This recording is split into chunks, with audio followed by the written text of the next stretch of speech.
China ఇప్పుడు కీలకమైనటువంటి చైనాకు సంబంధించిన సమాచారం అంటే చైనా, రష్యా ఇట్లాంటి చోట్ల ఉన్నటువంటి సమాచారాలు బయటికి రావు. వాళ్ళు ఏ తప్పులు చేసినా ఇప్పుడు ఇరాన్ అయినా సరే, వాళ్ళు హత్యలే చేయొచ్చు అంటే ప్రభుత్వ హత్యలే జరుగుతుంటాయి. ప్రభుత్వాలే అక్కడ ఓ రకమైన క్రిమినల్ పాత్రలు పోషిస్తుంటాయి. కానీ అక్కడ ఉన్నటువంటి సమాచారం బయట రాదు. ఎందుకంటే వాళ్ళకి ఎన్నికలు లేవు. చైనాకి ఎన్నికలు లేవు, ఇరాన్‌కి ఎన్నికలు లేవు, రష్యాకి ఎన్నికలు లేవు. ప్రత్యక్షంగా రష్యాకి సంబంధించినటువంటి ప్రతిపక్ష నాయకుడిని తీసుకెళ్ళి జైల్లో పెట్టి, ఏ పిచ్చ కేసులో జైల్లో పెట్టి, ఆ పైన ఉరి తీయడానికి రెడీ అయ్యి, అతను పారిపోతే అతని అనారోగ్యం పాలైతే, అతన్ని చంపడానికి ప్లాన్ చేస్తే, యూరప్ దేశాలు రక్షిస్తే, ఆ పైన మళ్ళీ జైల్లో పెట్టి తీసుకెళ్ళి చంపేసినటువంటి చరిత్ర రష్యాది. ఎవడేమైనా కాపాడారంటే ఏం లేదు. చైనాదైతే మాసకిర్ చేసినటువంటి సంఘటనలు అనేకం ఉన్నాయి.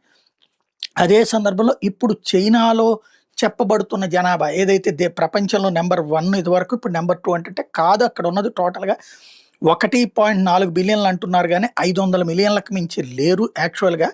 చైనా ప్రచారం అట్లా చేస్తుందంటూ చైనా నుండి విదేశాలకు వెళ్ళిపోయి అక్కడి నుంచి స్టేట్మెంట్ ఇస్తున్నటువంటి వాళ్ళు చెప్తున్నటువంటి మాట. కాకపోతే ఇది ఎంతవరకు వాస్తవం అనేది రాబోయే రోజుల్లో చూడాల్సి ఉంది.